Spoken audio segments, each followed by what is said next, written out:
মুসলমান আর কাফের দুইজনের মধ্যে ব্যবধান হলো নামাজ পড়া আর না পড়া। আল্লাহ রাসূল বলেন, মুসলমান নামাজ পড়ে, কাফের নামাজ পড়ে না। মুসলমানের চিহ্ন হলো সে নামাজি, কাফের চিহ্ন হলো নামাজি না।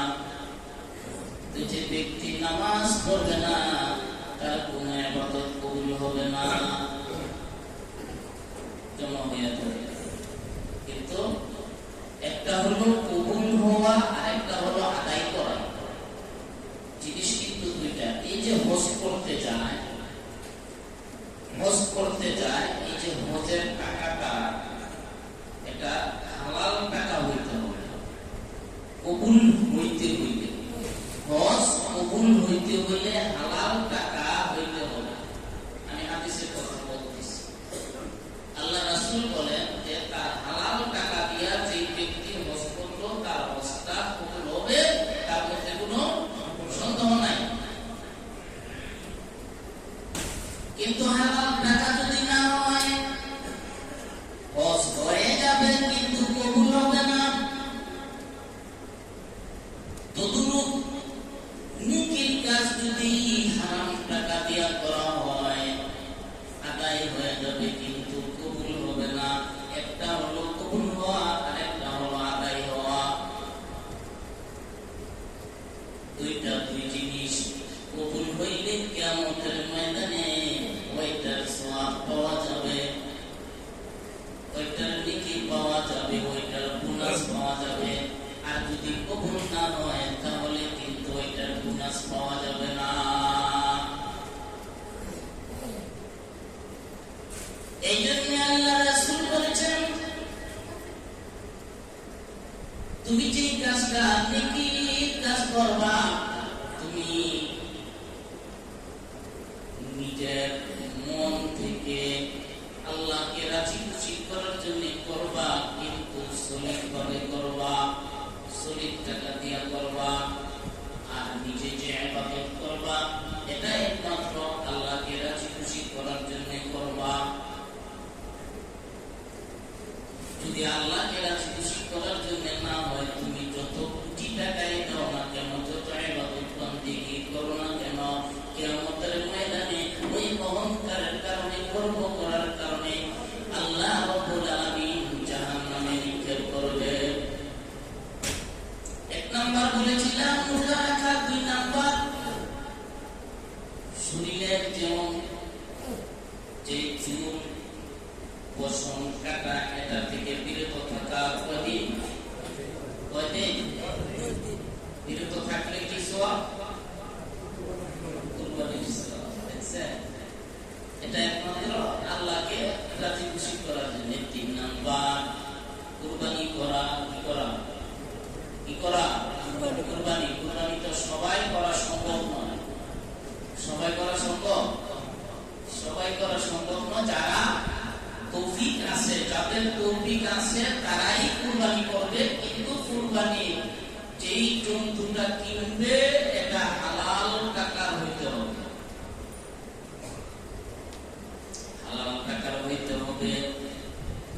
3 নাম্বার কুরবানি করা, 4 নাম্বার হালাল টাকার হইতে হবে, 5 নাম্বার নিয়ত, বিশ্বাস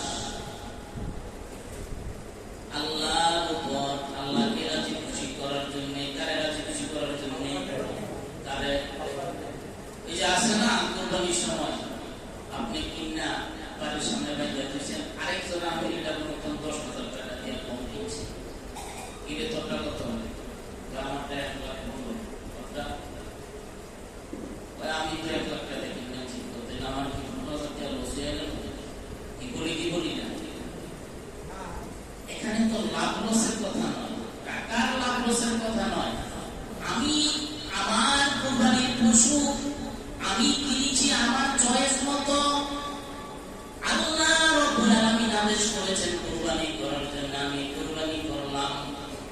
কত টাকা দিয়ে কিনলাম সেটা দেখার বিষয় নয়। আল্লাহ রাসূল বলেছেন, তুমি কুরবানির পশু কিনবা তোমার তৌফিক অনুযায়ী, তোমার মন মতো দেখা পছন্দ হয়েছে কিনা, পছন্দ মতো তুমি কিনবা, তুমি কাঠটা সস্তা হয়েছে, কাঠটা দাম হয়েছে, এগুলো নিয়ে সমালোচনা করলে তোমার কুরবানি নষ্ট হয়ে যাবে। তোমার কুরবানি কি হয়ে যাবে? নষ্ট হয়ে যাবে। তাহলে বোঝা গেল আমি আল্লাহকে রাজি খুশি করার জন্য কুরবানি দিতেছি না, এটার দাম দর কম হয়েছে, বেশি হয়েছে, এটার জন্য আমি কুরবানি দিতেছি। আরেক ধরনের লোক আছে, কুরবানির পর হিসাব করে 100 কেজি মাংস হয়েছে, কেজি কত করে পড়লো হিসাব করে দেখে বাজারের দর থেকে 20,000 টাকা বেশি দাম দিয়ে দিচ্ছে। লস হয়ে গেল 20,000 টাকা, 20,000 টাকা লস হয়ে গেল। আল্লাহ রাসূল বলছেন না না না, তুমি পশু কিনেছ, তুমি পছন্দ মতো কিনেছ, তোমার চয়েস মতো কিনেছ, আল্লাহকে রাজি খুশি করার জন্য লাভ লস এটা আল্লাহ বুঝবে। কে বুঝবে? আল্লাহ বুঝবে। তুমি কিনেছ, তুমি যদি এতই হিসাব করতে চাও, তুমি একটা খাসি কিনা জবাই করে দাও, খাসি কিনা জবাই করে দাও। কারণ এটা একমাত্র আল্লাহকে রাজি খুশি করার জন্য। কারে রাজি খুশি? আল্লাহরে। তাহলে আমি কেন মাংস হিসাব করবো, বাজারের হিসাব করবো, বাজারের দর কত, আমার এটা কত কিরা করবো? এই ধরনের কোন হিসাব বিকাশ করা যাবে না।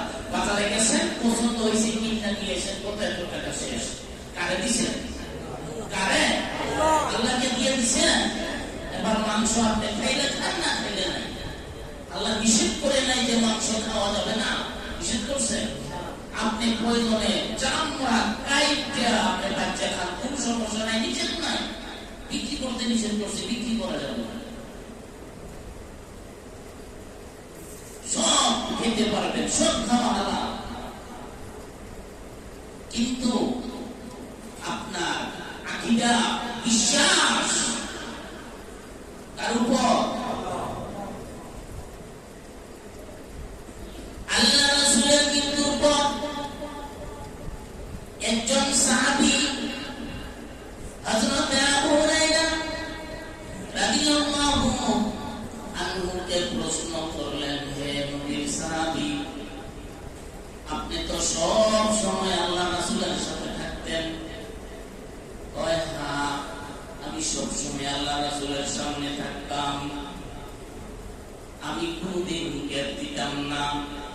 নবীজি যা কিছু বলতেন আবু হুরায়রা লেখা রাখতেন, উনি আবার কাতেব ছিলেন, লেখা পড়া জানতেন। আপনি বুখারী, তিরমিজি, মুসলিম, ইবনে মাজাহ, সিনা সিত্তার যত কিতাব আছে, আবু হুরায়রা রাদিয়াল্লাহু আনহু থেকে বেশি হাদিস পাওয়া গেছে এই 6টা কিতাবের মধ্যে। ওই সাহাবী জিজ্ঞাসা করতেছে, আল্লাহ সাহাবী, আপনার কাছে এমন কোন হাদিস আছে কিনা যেটা একমাত্র আপনি সরাসরি নবীর থেকে শুনছেন, কিন্তু কেউ এখন পর্যন্ত শোনেন নাই? আপনি নবী থেকে সরাসরি শুনছেন, কিন্তু অন্য কেউ এখন পর্যন্ত শুনে নাই, এমন কোন হাদিস আপনার কাছে আছে কিনা? প্রশ্নকারী যখন প্রশ্ন করলেন, সাহাবী আবু হুরায়রা রাদিয়াল্লাহু আনহু বলতেছেন, হ্যাঁ, আমার কাছে এমন একটা হাদিস আছে, যে হাদিসটা একমাত্র আমি আমার ঘুমের মধ্যে ছিলাম আর নবীজি ছিলেন, নবীজি বলছেন, আমি আবু হুরায়রা শুনেছি। এমন একটা হাদিস আমি এখনো পর্যন্ত কারো কাছে হাদিসটা বলি নাই। প্রশ্নকারী বলতেছেন, আবু হুরায়রা, তাহলে হাদিসটা আমাকে শোনান। কি হাদিস এটা? আবু হুরায়রা বলতেছেন, হে সাহাবী, আমি এখন পর্যন্ত কারো কাছে বলি নাই, তবে হাদিসটা আমি আপনাকে বলবো। আপনি যেহেতু প্রশ্ন করেছেন, আমি হাদিসটা আপনাকে বলবো। এই হাদিসটা আমি একমাত্র নবীর মুখ থেকে শুনেছি। আমি সামনে বসা ছিলাম, নবীজি আমার সামনে ছিলেন, আমি শুনেছি নবীজি হাদিসটা বলেছেন। এবার আমি আপনাকে শোনাবো। এই কথা বলে আবু হুরায়রা অজ্ঞান হয়ে পড়ে গেছে। প্রশ্নকারী বলতেছেন, ব্যাপার কি? হাদিস শোনাবে, প্রস্তুতি হয়েছেন, হাদিস শোনাবে, অজ্ঞান হয়ে গেছেন, পানি ছিটা দিছেন। একটু পর জ্ঞান ফিরে আসার পর প্রশ্নকারী বলতেছে, হে আল্লাহর সাহাবী আবু হুরায়রা, আপনি বলেছিলেন নবীর ওই হাদিসটা শোনাইতে, যে হাদিসটা একমাত্র আপনি নবীর মুখ থেকে শুনেছেন, আর কেউ এখন পর্যন্ত শুনে নাই। আবু হুরায়রা বলতেছেন, হ্যাঁ, আমি আপনাকে হাদিসটা বলবো, বলার জন্য আমি প্রস্তুতি নিচ্ছি। একমাত্র নবী আর আমি দুইজন, আমি আমার ঘরের মধ্যে ছিলাম, নবীজি হাদিসটা বলেছেন, আমি হাদিসটা শুনেছি। শুনেন, আমি আপনাকে হাদিসটা শোনাইতেছি। এই কথা বলার পর আবার দ্বিতীয়বার অজ্ঞান হয়ে পড়ে গেছে। প্রশ্নকারী বলতেছেন, ব্যাপার কি? হাদিস বলতে গিয়া বারবার অজ্ঞান হইতেছে। প্রশ্নকারী আরো হাদিস শোনার জন্য আগ্রহ হয়ে গেছে। কি ব্যাপার, কি ব্যাপার? কতক্ষণ পর আবার যখন জ্ঞান ফিরে আসলো, আবার বলতেছেন, হে আল্লাহর হাবিব, আপনি আমাকে ওই হাদিসটা শোনাইতে চাইছিলেন, যে হাদিসটা নবীর মুখ থেকে আপনি সরাসরি শুনেছেন। আপনি আর নবী রুমের ভিতরে ছিল, আর কেউ ছিল না, এখন পর্যন্ত হাদিসটা কাউকে শোনান নাই।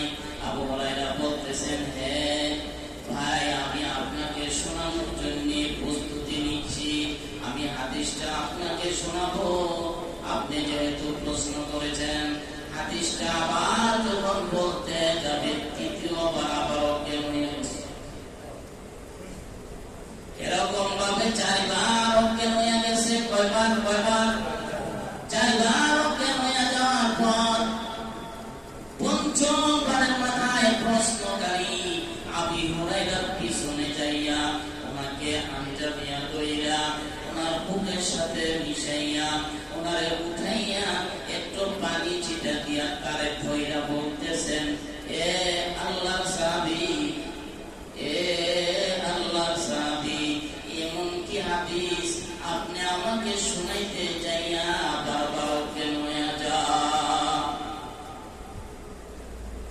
আবু হুরায়রা বলতেছেন, হে ভাই, আমি হাদিসটা আপনাকে শোনাবো, এবার বলেন, হাদিসটা বলেন, আমি শুনতেছি, বলেন।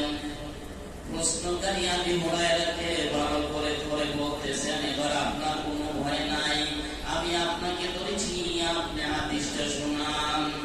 কারণ হাদিসটা শোনার জন্য আমি পাগল হয়ে যাইতেছি। এমন কি হাদিস আপনি চারবার অজ্ঞান হয়ে গেছেন হাদিসটা শোনাইতে গিয়া। এবার আবু হুরায়রা বলতেছেন, হে ভাই শুনেন, আমি আমার ঘরে ছিলাম, নবীজি আমার ঘরে আসছেন, নবীজির সামনে ছিলেন, আমি এখানে বসা, নবীজির মুখ থেকে সরাসরি আমি হাদিসটা শুনেছি। এবার হাদিস শুনেন ভাই, আল্লাহ রাসূল বলতেছেন, কিয়ামতের ময়দানে সর্বপ্রথম তিনটা লোককে ডাকবে। কয়টা লোক? তিনটা লোককে ডাকবেন। তার মধ্যে একজন হলো আলেম, আলেম। দ্বিতীয় জন হলো অনেক টাকার মালিক, সম্পত্তির মালিক। তৃতীয় নাম্বার লোক, সে যুদ্ধের ময়দানে শহীদ হয়েছে যুদ্ধ করতে করতে।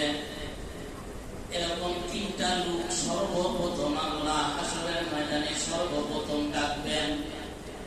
এরকম তিনটা লোককে আল্লাহ সর্বপ্রথম হাসরের ময়দানে ডাকবেন।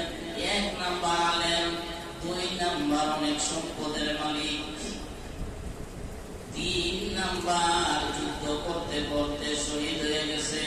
এই তিনটা ব্যক্তিকে রাখবেন। সর্ব সর্বপ্রথম আলেমকে জিজ্ঞাসা করবেন, হে আলেম, আপনাকে নবীর হাদিস, আমার দেওয়া কালামুল্লাহ সব কিছু আপনারে শিখাইলাম, নবীর হাদিস গুলো আপনি শিখলেন, আমি আপনাকে শিখাইলাম, আপনাকে জ্ঞান দিলাম কোরআন শিখার জন্য, আপনাকে জ্ঞান দিলাম হাদিস শিখার জন্য। আপনি এই কোরআন আর এই হাদিস কিভাবে তৈরি করে আসছেন, কোথায় দিয়ে আসছেন? এই লোক বলবে, হে আল্লাহ, আমি যে কোরআনের ইলম শিখেছি, আমি যে রাসূলের হাদিসগুলো শিখেছি, আমি এইগুলো মানুষকে শিখাইয়া দিয়ে আসছি। আল্লাহ প্রশ্ন করবেন, হে বান্দা, তুমি মিথ্যা কথা বলেছ, মিথ্যা কথা বলেছ। ওই লোক বলবে,